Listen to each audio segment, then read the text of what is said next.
Welcome to Somna blog. বন্ধুরা, আজকে আমি একটু আচার বানাচ্ছি। এই যে আমগুলো আমি চারফালি করে কেটে নিয়েছি, নিয়ে ভালো করে ধুয়ে আর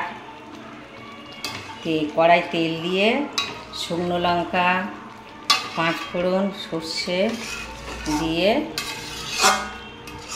আমটাকে আগে ভালো করে ভেজে নিয়েছি, নিয়ে চিনি দিয়েছি। তারপরে আমটা ভালো করে চিনি রসে ফুটছে, এখানে মশলা দিয়েছি 5 ফোড়ন, মৌরি, সর্ষে আর জিরে। ভালো করে আরেকটু হবে,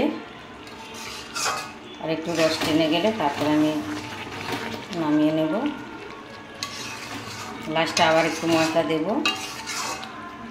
এই যে এখানে আমি মশলা করে নিয়েছি সব রকম মিশিয়ে।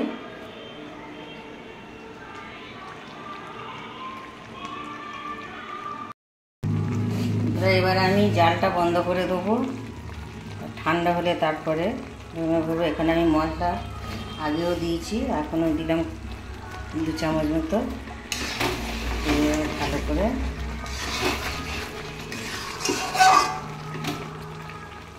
এবার আমি বন্ধ করে দেবো গ্যাসটা।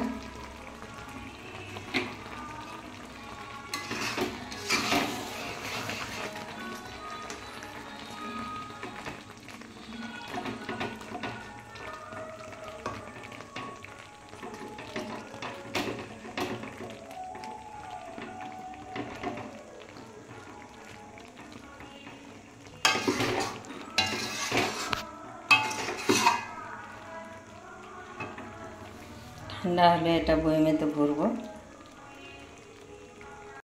আচারটা আমি ঠান্ডা করে কন্টেনারের মধ্যে ভরে নিয়েছি, উপর থেকে মশলা ছড়িয়ে দিয়েছি। এইভাবে সারা বছর রেখে খাওয়া যাবে।